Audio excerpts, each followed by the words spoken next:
And we're back. I apologize for that. I'm going to wait and give people a chance to get back online. I had one of those things where I had to restart everything. So I, again, apologize. Sometimes computers crash, and sometimes computers crash while you're doing a live stream Bible study. So thanks for your graciousness and patience with me as we work through these realities. So let's take a second. See if people can find us again. I'm seeing we got 4 people back, 6 people back. Thank you again for your patience as we work this out. So welcome back to our Bible study of the Gospel of Luke, chapter 9. Hope for the hungry, humble, and helpless. And we're gonna dive back in here. We were just now talking about Jesus' instructions to the disciples to take nothing with them for their journey. This is like, the opposite of what you tell your kids when they go to school. You tell them to take everything they need, extra pens, paper, pencils, hand sanitizer, all the, chargers, battery packs for their phones, all the stuff. Jesus tells them to take nothing because he wants them to be completely dependent on the people to whom they're going, which is interesting because usually when you have people coming to bring a new message, you want, if you're a motivational speaker or a salesperson or something, you want people to buy into your message. You want to show up powerful, in control, have everything you need, and inviting people to join you in your position of power. And that's the opposite of what the disciples, the apostles are told. Take nothing, be dependent. Jesus forces them to rely on the people they're going to. Now, he does, however, give them power to cast out demons and to heal, which is this interesting contrast. He gives them huge spiritual power, but in terms of earthly things, he gives them nothing. And I think that's a good thing to keep in mind about what Christianity looks like. Immense power for things that matter, but Jesus sometimes seems to be less interested in things that are temporary and passing away. So, yes. So Jesus sends them out. They go, they preach the gospel and heal everywhere, it says in verse 6. And then in verse 7, we get this interesting story about Herod the Tetrarch. He's Herod Antipas. He's the son of Herod the Great. He's one of the 4 rulers of this region that used to be controlled by Herod the Great, the king, and he divided it up amongst his heirs. And so he hears Herod Antipas, the one who is the one that beheaded John the Baptist. He hears about Jesus' ministry because the word is spreading, not only because Jesus, but he's now commissioned these 12 apostles to go out and do the same thing. And so what's interesting about this little exchange is that he hears that some people are saying John has been raised from the dead. And that again, that maybe it's a reincarnation of Elijah or one of the old prophets. And what's interesting is Herod says, John I beheaded, but who is this about whom I see such things? So Herod immediately identifies himself as someone who doesn't believe in the possibility of resurrection. He's like, I know I killed John, cut off his head, so there's no way that he has come back. And it's just ironic because later on, when Jesus is killed, obviously there'll be people that say they'll think that death can solve this troublesome rabbi problem. But as we see, that's not the case. This scene also is recorded in Jesus Christ Superstar by Andrew Lloyd Webber. The song "What's the Buzz? Tell Me What's Happening," where Herod is the one who wants to know more about Jesus. So just note that's where this comes from.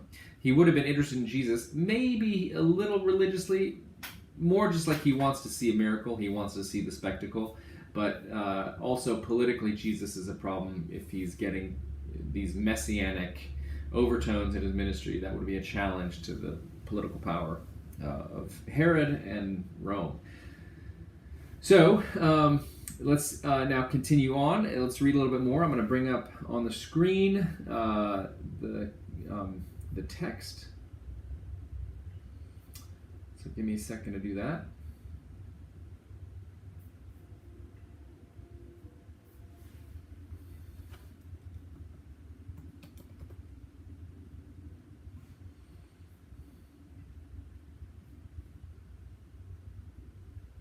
Hold on. When it crashed, everything went away. So We're almost there.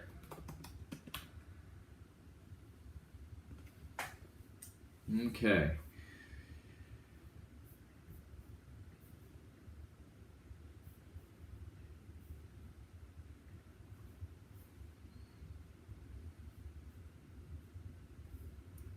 All right.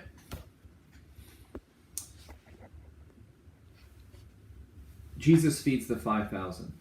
On their return, the apostles told Jesus all that they had done, and he took them and withdrew apart to a town called Bethsaida. When the crowds learned it, they followed him, and he welcomed them, and spoke to them of the kingdom of God, and cured those who had need of healing. Now the day began to wear away, and the 12 came and said to him, "Send the crowd away into the surrounding villages and countryside to find lodging and get provisions, for we are here in a desolate place." But he said to them, "You give them something to eat." They said, "We have no more than 5 loaves and 2 fish, unless we are to go and buy food for all these people." For there were about 5,000 men. And he said to his disciples, "Have them sit down in groups of about 50 each." And they did so, and had them all sit down. And taking the 5 loaves and the 2 fish, he looked up to heaven and said a blessing over them. Then he broke the loaves and gave them to the disciples to set before the crowd. And they all ate and were satisfied. And what was left over was picked up, 12 baskets of broken pieces. So let's talk about this a little bit. What we have here is a famous miracle. Jesus feeds the 5,000. It begins after the return of the disciples, and that's important. They have just done this ministry where they have cast out demons and healed people. Imagine if you had spent a week doing that, casting out demons, healing people, and you'd seen your prayers and your exorcisms work. And then you go with Jesus to this place for ministry, and it's interesting that they've seen this supernatural power. They've seen it in themselves. They've seen it in Jesus' calming of the wind and the waves in the Sea of Galilee. They've seen it in him raising the dead. And again, they've now seen themselves with this power. And yet, even when they come to this moment where there isn't food, they tell Jesus, send them away. Send the crowds away into the towns and villages. They come up with a very earthly, concrete, real-world solution to a problem that actually was not that great of a solution. It was late in the day. This is a huge crowd. It would take them a long time to get to these other villages, to get enough food. They would have been going to villages where other people are also poor and wouldn't have had much to offer them. So it's just not a very good solution. So they've seen God do amazing stuff, but without even really thinking about it, they don't really believe that he can do anything in this situation. So what's interesting is how human the disciples are, like you and me. We've seen God do amazing stuff in our lives, but then the instant we hit another problem, an unfamiliar problem, we sort of think, oh, well, maybe God can't help us here. And yet Jesus' amazing grace to them is to say, you give them something to eat. He invites them to have faith, and to just like he empowered them in ministry to heal and exorcise demons and to preach, now he empowers them in this other ministry of service. And their response is not to have faith. Their response is to look at what they don't have. We only have 5 loaves and 2 fish. And they sort of sarcastically, unless we're to go and buy food for all these people, Jesus, there's like this teenager kind of eye-rolling energy coming along here. And so, but again, Jesus, we always talk about how you have to have faith, and if you don't have enough faith, and this is the thing I harp on a lot because it's a dangerous and damaging teaching that many people have received, that the reason God isn't working in their life is because they don't have enough faith. Here the disciples have 0 faith. They didn't actually ask Jesus to miraculously feed these people, even though if they thought for 5 seconds, they would have realized that he could do that. When he tells them to feed them, they don't respond with faith and say, oh, maybe you're going to do a miracle here. They just say, nope, we just got 5 loaves and 2 fish. Can't do it. And Jesus still does not wash his hands of them, despite their lack of faith. He just says, okay, we're going to do this. And he has the people sit down. He distributes the bread and fish. And he does the thing which is really significant. He takes the bread. He blesses them. He breaks them and he gives them. So take, bless, break, and give. Where have you seen this before? You've seen it at St. Albans, or at any liturgical church that has a regular celebration of the sacraments, and even non-denominational churches and Baptist churches are going to pattern their Eucharist after this kind of service. Take, bless, break, and give.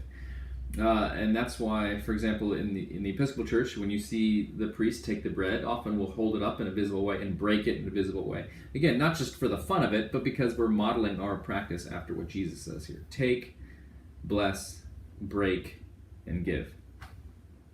There's this, again, another little line here. There's 12 baskets of broken pieces. Luke records this. It's not a coincidence. It's because Jesus also wants to feed and supply the needs of the apostles who are engaged in this ministry with him.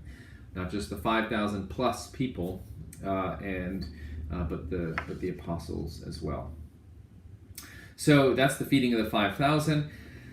Now we get to this confession of Christ. So I'll read this. We're going to do 3 little stories here kind of rapidly as we try to get as far as we can in chapter 9 today.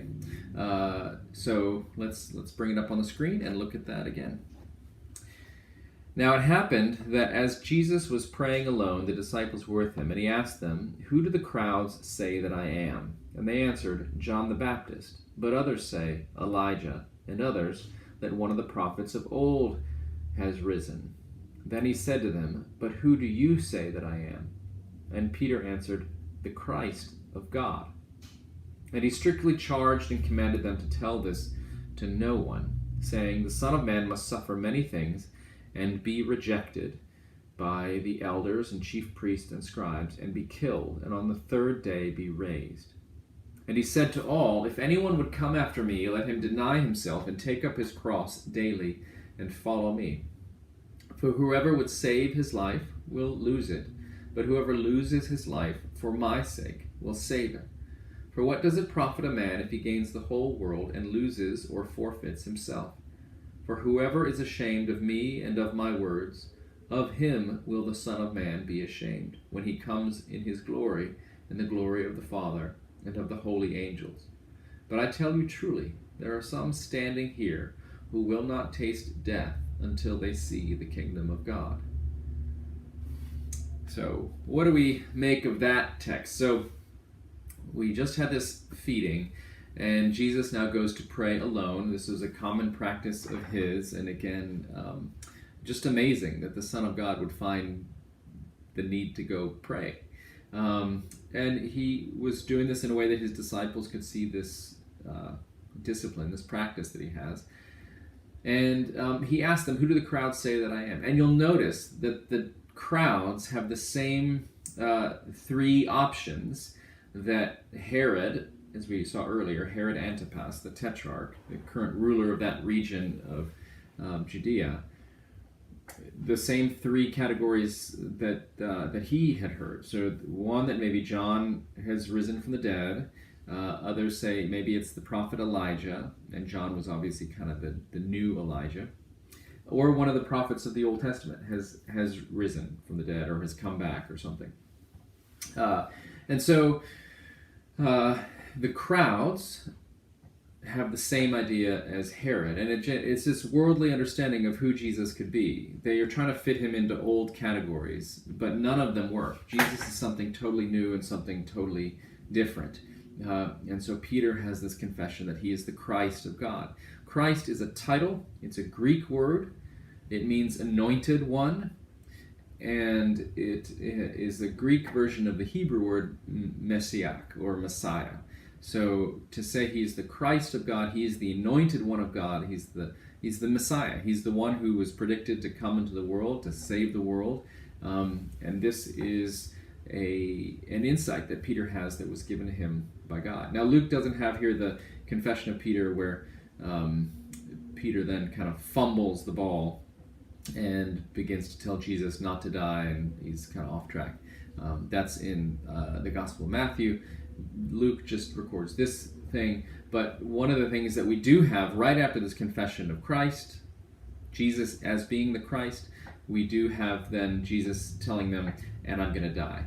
Now this is something that we are used to, a Messiah that dies. This is not something that the apostles would have been used to at all. This is crazy talk.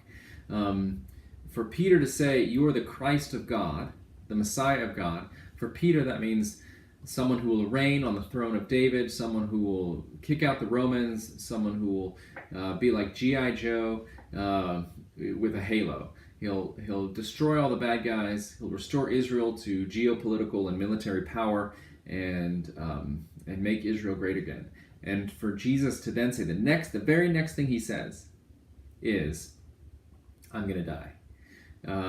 First he tells them, don't tell anyone this news. That's the messianic secret, because the more the word gets out, the more heat will come on Jesus, the more scrutiny, the more paparazzi, the more police following him, all that. And so he says, don't tell anyone. And he says, basically, I have to suffer and be rejected and be killed. And then he says, I'll be raised. But this is a very different kind of Messiah than that they would have expected. And by the way, the Son of Man, the title that he uses for himself in verse 22, is a reference to the book of Daniel, and it's another messianic sort of understanding, someone who was to come in the line of David to be the Savior of the world, and it's a divine title as well. I mean, Son of Man sounds like human being, but it also has a divine messianic note to it as well. So just again, the theme for today is giving up, yielding.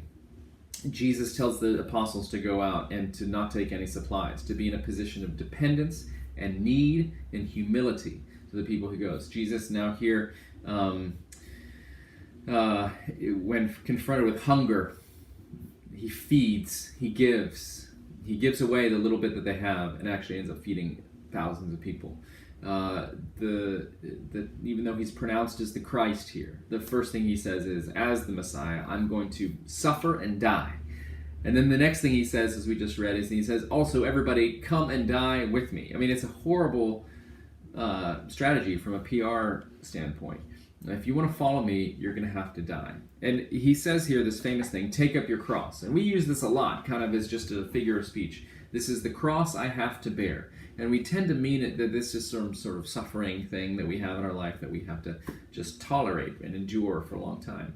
That's not necessary. That's actually not even not necessary. That is not what that means here.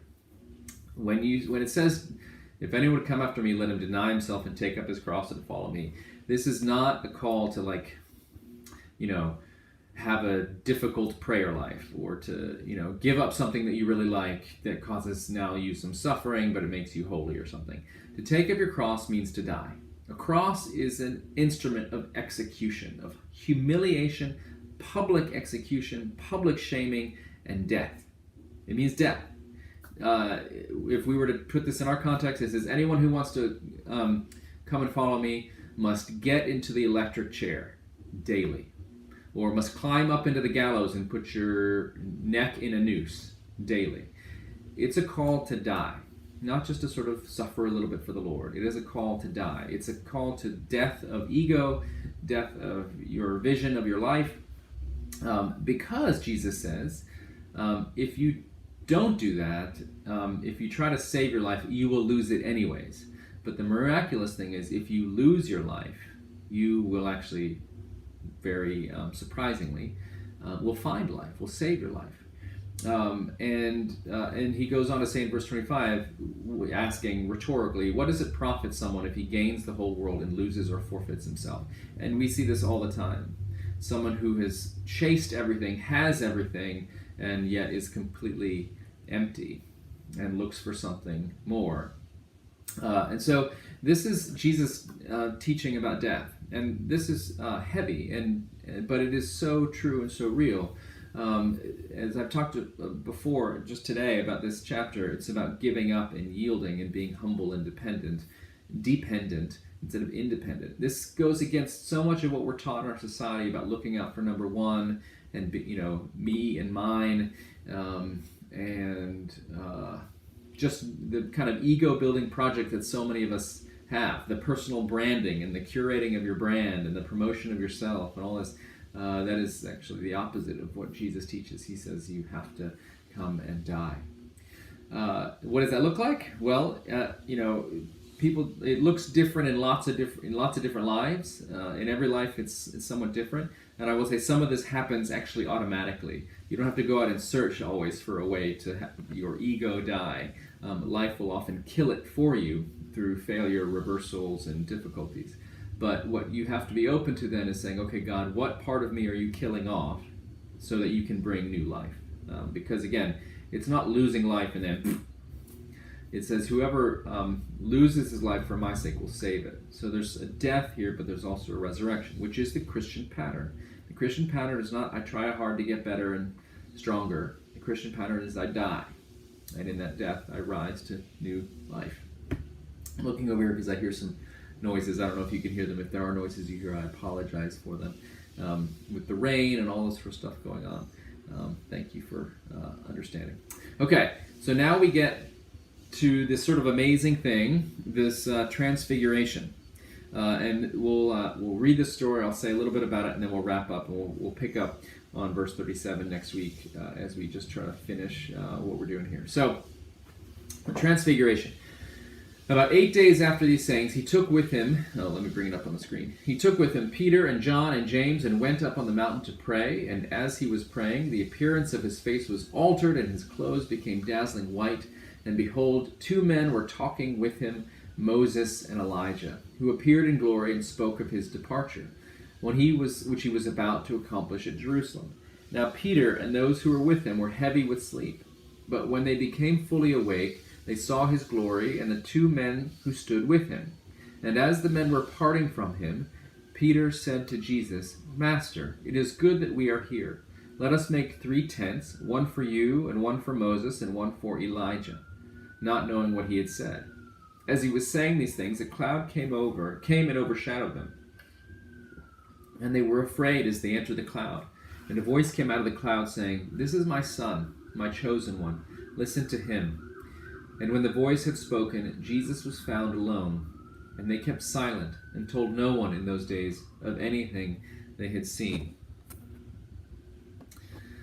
So this is a surprising thing that happens now in Jesus' ministry, because he has been so strong in emphasizing this giving up and this assuming a posture of dependence, the destruction of the ego, the taking up your cross and dying as you follow him, the disciples not taking anything in their journey, but and that he is the Messiah, he is the Christ, but then he tells them, I will suffer and die. So always this emphasis on giving up and yielding and destruction of the ego and of the self and of the human attempts to gain and grasp power. Now, though, it says 8 days later, he is going to show them his actual power. And it says he goes up on this mountain. It doesn't tell us the mountain. Often it is thought of being the same mountain where the prophet Elijah had the battle with the prophets of Baal, and the fire on the mountain comes down and consumes the sacrifices and all that sort of stuff. But the text doesn't actually say for sure. But he goes up on this mountain, and while he's praying, it says his face was altered, his clothes became dazzling white. So Jesus appears in this glorified, very divine-looking form. This is called the Transfiguration. And Moses and Elijah show up. Moses representing the law, the 10 Commandments, the Pentateuch, the first 5 books of the Old Testament, the law, the Torah, and then Elijah representing the prophets. The law tells you how to live. The prophets are the guys that remind you that you need to follow the law. So law says do this. Prophets would come along and say, you're not doing it. Time to get back on track and do it. So they are speaking with Jesus. And it's interesting. Luke tells us what they're talking about. They spoke of Jesus' departure, which he was about to accomplish in Jerusalem. So even though we're only in Luke 9, sort of beginning of the gospel, we already now are thinking about Jesus' death. He's predicted his death once, just before this. We hear that he's talking about it with Elijah and Moses here, and he's going to talk about it again later on in this very chapter. This is the central thing of Jesus' ministry. Anyone that wants to make Jesus just a good teacher or someone who just came to talk about things and do good things and show us how to be good people, but misses his death and resurrection, misses the whole point of the thing, because Jesus can't stop talking about it. He talks about it with his disciples. He talks about it with Moses and Elijah. He's going to talk about it with his disciples again and again and again. And it is what he was sent to do. And interestingly, as we talked again about how Jesus chose the 12 apostles, and we tend to think of them as super holy people, here they fall asleep. Again, they are human beings. They're not that good at being apostles. They're not that good at being Christians. They should give us some hope and feeling like we're not alone and being not so good at this Christianity stuff. They do see, though, they wake up and they see Elijah and Moses with them, and then Peter famously says, let's make 3 tents or 3 booths or 3 dwelling places. The thing that human beings always want to do when you arrive at some sort of glorified point is you want to stop the earth and make it stay like that. Churches will do this when they reach some sort of like high point of growth and money or whatever. They'll say, now we've arrived, let's just keep it like this. In your personal life, maybe you get to some point in your career or in your parenting or your life, and you just say, this is great, let's hold on to this. That's what Peter's doing here. Oh my gosh, Elijah and Moses here. Jesus, you're finally revealing how powerful you are. You're the Messiah, we know it. Now stop with this talk about your death. Let's just stay here. Because that's if they stay here, as Peter is promoting, what he's doing is basically saying, Jesus, call off your whole plan to die and rise again. Call off the whole point of your ministry. And again, Luke tells us that Peter had no idea what he was saying. He was just spouting off, basically. And as Lauryn Hill said, talking out your neck like you a Christian, on the Miseducation of Lauryn Hill, an incredible album. So he's just saying these things, and God quite mercifully shows up. This cloud rolls in and tells him, hey, this is my son, the chosen one, listen to him. So Peter gets this very big rebuke from God as he's saying, because Jesus, again, when God says listen to him, what does he want them to listen to? He's talking about his death. Again, it says he was talking with Moses and Elijah. He spoke of his departure, which he was about to accomplish in Jerusalem. So they're talking about Easter, Holy Week, Good Friday, Easter, death and resurrection. That's what they're talking about. Peter says, no, let's stay here. This is great. We could charge admission. People have to come up the mountain and meet Jesus, the Messiah, and Elijah and Moses, and maybe we charge them a little admission fee. It'd be great. Jesus says, well, no, because God comes up and says, listen to Jesus. Listen to what he's talking about. He's talking about his death and resurrection. This is what we need to hear. And then everything kind of disappears. The cloud is gone, Moses and Elijah are gone, and then it's just them again. So what do we want to say about this? I want to say, this is the big takeaway for today, that the life of the Christian and the life of the human is about dying. It is about giving up. The first half of your life, you tend to think it's about amassing experiences, amassing possessions, amassing prestige, amassing power, gathering all these things to yourself, climbing a ladder. But at some point you learn that it's not about that, because things start falling away from you. The marriage goes sour, the job takes a U-turn, the kids don't turn out the way you expected, death comes in when you didn't expect it. All this stuff sort of falls apart. And what Christianity invites you to see is that is the pattern that God himself takes as Christ, death and resurrection. But amazingly, it is in dying that you find you are able to live. And this goes against worldly thinking. We're in the end of the year, and there'll be all kinds of ways where you're tempted to make a resolution and make yourself a better person. And I want to be careful here, because God can use those things, and there can be good ways that is happening. But most of the New Year's resolutions that I have seen and that I know of in the world are part of climbing that ladder of personal glory and personal transformation, and almost of a building up of your ego. If you want to grow spiritually, what Jesus is teaching here is that means you have to die. If you want to grow spiritually, I would say fire your lawn guy and start mowing your own lawn. Do something that you hate, that crushes your ego, that takes away from your discretionary time, and that causes you physical discomfort. If you want to grow spiritually, take on a ministry where you have to do something that you don't like doing and that no one knows about it. If you want to grow spiritually, Be like Andy Warhol, who for every day of his life, or most of his life, or every week, would go and serve the homeless at a soup kitchen and didn't tell anybody what he was doing. He didn't get any credit for it. People didn't know about it until after he died. So this is what spiritual growth looks like. It looks like death. And it helps us also because so much of our life does not turn out the way we want. But if what Jesus is teaching here is true, it means that God is still working in those areas and can turn death into resurrection and can turn suffering into life. So that's the good news. This yielding, this giving up, this death to self. And you don't have to go actually look for it that hard because it's probably already happening in your life somewhere. So I have a friend who, for New Year's resolutions, says, like, if you want to have a Christian New Year's resolution, like, stop brushing your teeth and stop using deodorant. And it's being a little funny. But basically, if you become a repulsive person, that's actual suffering, which means actual spiritual growth. I don't know what you feel this text is saying to you about the spiritual life. But just know that at least the way Jesus talks about it, to find life, you have to give it up. And so let me check the comments, see who and how I've offended, and see where we are with that.